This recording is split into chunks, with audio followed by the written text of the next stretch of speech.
హైదరాబాద్ లో 11 HMPV virus కేసులు నమోదయ్యాయి. 2024 డిసెంబర్ నెలలో వైరల్ ఇన్ఫెక్షన్ తో బాధపడుతూ మణి అనే వ్యక్తి మైక్రోబయాలజికల్ ల్యాబొరేటరీకి వచ్చారు. ఇక్కడ 258 మందికి శ్వాసకోశ వైద్య పరీక్షలు నిర్వహించగా అందులో 11 మందికి పాజిటివ్ అని తేలింది. చైనాను వణికిస్తున్న హెచ్ఎంపీవీ వైరస్ ఇండియాలోకి ఎంట్రీ ఇచ్చిన సంగతి అందరికీ తెలిసిందే. అయితే కర్ణాటక, తమిళనాడు, గుజరాత్, మహారాష్ట్రలో ఈ కేసులు వెలుగు చూశాయి. అయితే కొత్తగా ఇప్పుడు వీటికంటే ముందుగా హైదరాబాద్ లో 11 హెచ్ఎంపీవీ వైరస్ కేసులు నమోదు కావడం హాట్ టాపిక్ గా మారింది.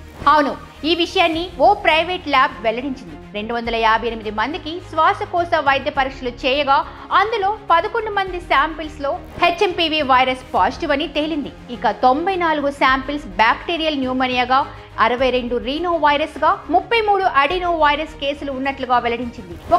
ఒక వ్యక్తికి మాత్రం H1N1 వైరస్ సోకినట్లుగా ప్రైవేట్ ల్యాబ్ స్పష్టం చేసింది. అయితే హెచ్ఎంపీవీ వైరస్ సోకిన వారంతా కూడా డిశ్చార్జ్ అయినట్లుగా తెలిపింది. అయితే హెచ్ఎంపీవీ వైరస్ కొత్తేమీ కాదని, దీని గురించి ప్రజలు ఆందోళనకు గురి కావాల్సిన అవసరం లేదంటూ ఇప్పటికే భారత వైద్య పరిశోధన మండలి ICMR ప్రకటించింది. సుదీర్ఘ కాలంగా హెచ్ఎంపీవీ వైరస్ ఇండియాలో ఉన్నట్లుగా వెల్లడించింది. ఈ హ్యూమన్ మెటాస్ న్యూమో వైరస్ సాధారణంగా ఫ్లూ లేదా జలుబు లక్షణాలు కలిగి ఉంటుందని, ఈ వైరస్ ఉన్నవారు దగ్గిన, తుమ్మిన, శారీరక సంబంధాల ద్వారా ఇతరులకు సోకుతుందని చెప్పారు. మొదట దగ్గు, కొద్దిపాటి జ్వరం వస్తుంది. ఆ తర్వాత జలుబు, గొంతు నొప్పి, ఊపిరి ఆడకపోవడం వంటి లక్షణాలు కూడా కనిపిస్తాయి.